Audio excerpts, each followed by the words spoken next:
Greetings, beautiful friends. Happy Monday to you.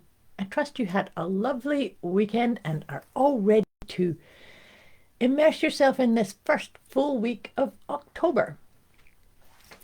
I trust that you had some beautiful, nurturing experiences and that the autumn colors are lighting you up. It's so gorgeous here at this time of year where we have the beautiful temperatures and then the fall colors. That always fills my heart. Here we are with our usual Monday check-in and our inner compass forecast. And this is very powerful times that we are in. If you watched these before, you know I like to just feel into and riff on a little bit about what's happening with the phases of the moon, and then we'll draw some cards and really allow ourselves to get in touch with our own inner guidance. This is such an important part, and that's how come I like to reference what's happening with the phases of the moon, because that's one of the easiest and quickest ways to get in touch with your own inner guidance. And so why I was saying that this is such a powerful piece is that tomorrow we have the super full moon, the hunter moon, in the sign of Aries. And this is actually the first of 3 super full moons. A super full moon is when it's closest to Earth. And so if you think about a full moon, it's like the full light of the moon shines upon your subconscious, your intentions, your soul's guidance, your heart's energy. So nothing gets to hide. So with it being in the sign of Aries, I like it when it's in the sign of Aries, that's my sun sign, but it's about really illuminating your confidence, your authenticity, your intentions, your calling. So this could actually be a really beautiful time to assess, are the things that you're working on, are the things that you're heading towards, are they really lighting you up? And why I think it's such an interesting time with we're going to wrap up 2025. The year 2025, from a numerology perspective, has all been about letting go of that which no longer serves who we are becoming collectively, individually. So there's a wee bit of a dance here between the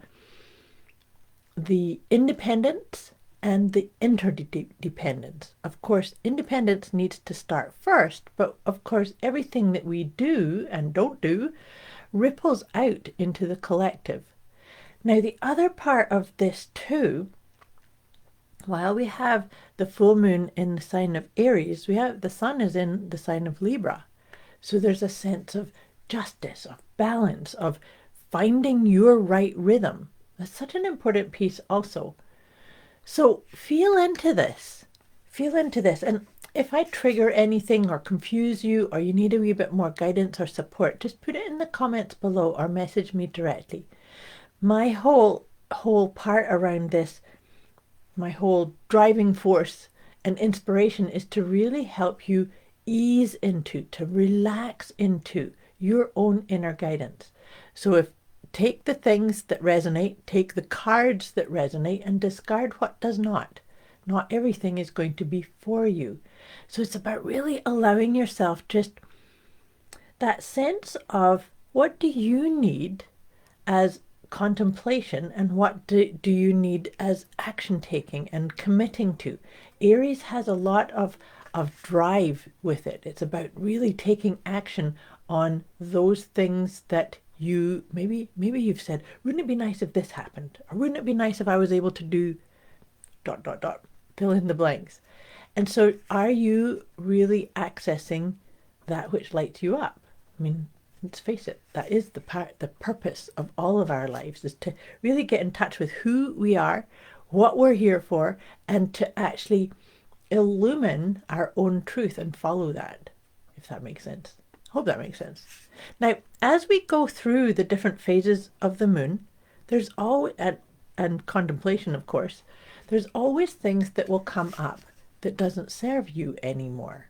You know how we get into a pattern or a mindset or an idea or a belief or habit that suits a certain paradigm, suits a certain chapter, but then as we evolve and become somebody else. We're always becoming somebody else. We're actually always becoming more and more connected with the truth of who we are. That's what all this experience is about. So as that happens, the first part we start with on these sessions is what can we focus on letting go.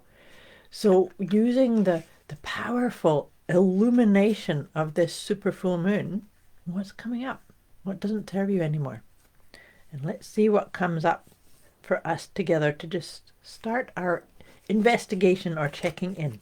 Oh, this is perfect. They usually are. But it's competing and comparing.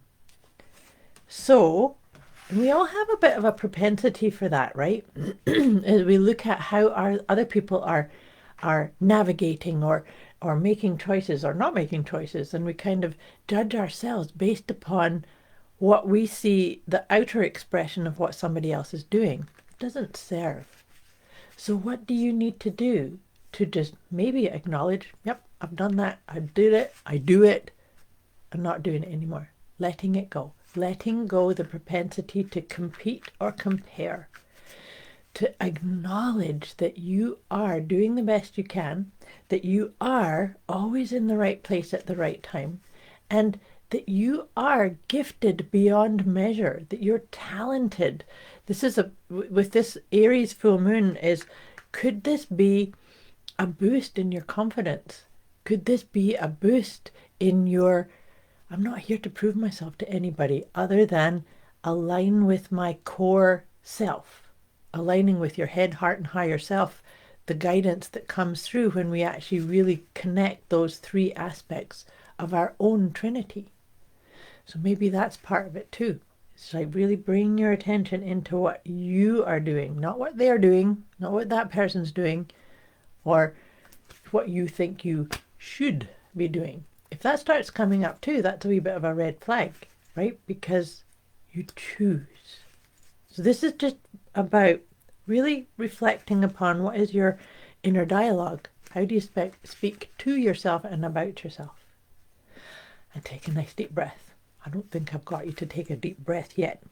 So now we're moving into the tarot. Let's see what tarot. Oh, this one just flew right out. Oh, this is a good one. It's the Two of Wands. Now the Two of Wands, actually, I was saying about the sun is in Libra. There's the two. Maybe do I go this way or this way? The Two of Wands is a tap on your shoulder to say, keep going, keep moving, keep stepping forward, knowing that if you feel like, oh gosh, should I do this or should I do this? You know that saying, the paralysis by analysis. The truth is that you're going to get where you're going, and not get caught up in the rumination of, oh gosh, if I make it wrong, or if I take the wrong route, I'm going to be lost in the weeds, or not achieve my soul's mission or my calling. It's not true. The key piece is, regardless if you take door A or door B, you're still going to get there. If you take this route or this choice over this one, it's okay. Because sometimes we can get frozen in that whole woulda, coulda, shoulda, the inner critic, maybe the competing and comparing stops us from just saying, you know what, for right now, this feels like the right step. And of course, the other part too is being willing to just make those steps. You might have to take a step back. You might have to reset or take a detour, or, so it's always about finding your rhythm and your flow and trusting. This is another piece around just saying, maybe I don't know the right answer. Maybe I don't know the best option right now. But as I take action, as I move toward, or as I act upon what is right here for me to act upon, I trust that the clarity will arrive. I trust that I will recognize what's the step after, right? Like I said, if this is bringing up anything for you, you need a wee bit more support or ideas on this idea of just really trusting yourself and going for that which is calling for you. Whenever we have desires or dreams, it actually means they're yours and they're on their way and they're possible for you. So then you release the woulda, coulda, shoulda, you release the when's it coming and just enjoy the process. Enjoy the process, enjoy what you get to do, enjoy what lights you up. So now we've done all that, I pulled us 3 of the Intuitive Whispers cards. And it's very, oh, this is good. We keep getting themes with these. Even though I shuffle them, there's themes that keep coming through. So this one, and I think this came up last week, move your body to move your emotion. Your emotions can be a beautiful way to access that inner compass. But in order to get the intelligence from it, sometimes we need to move our bodies and to open our heart to say, what does light my heart up? What does yes feel like in my body?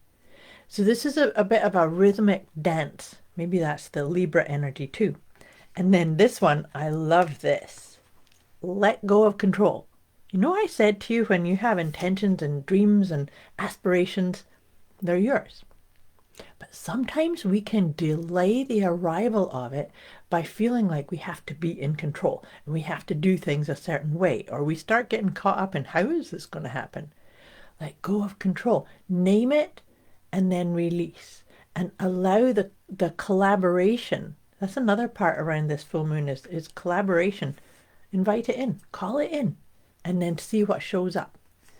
And get in touch with your mind, body, and soul. You know, I said that a moment ago too about the Trinity, head, heart, and higher self. So what is your head telling you? I should go that way. I need to do that. What's your heart telling you? And what's your higher self? So your heart and your higher self generally do not, actually not generally, always, they do not chatter and keep going blah, blah, blah, blah, blah, blah. Our head does that. So when we can just come into, here's my head going chattering away again. Thank you, head. I'm just going to come in and listen to my heart. Hand over your heart and take a nice deep breath. And just really allow that rhythm to be your guidance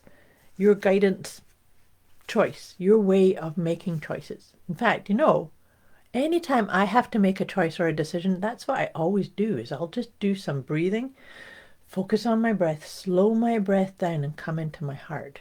And then from there, say yes or no.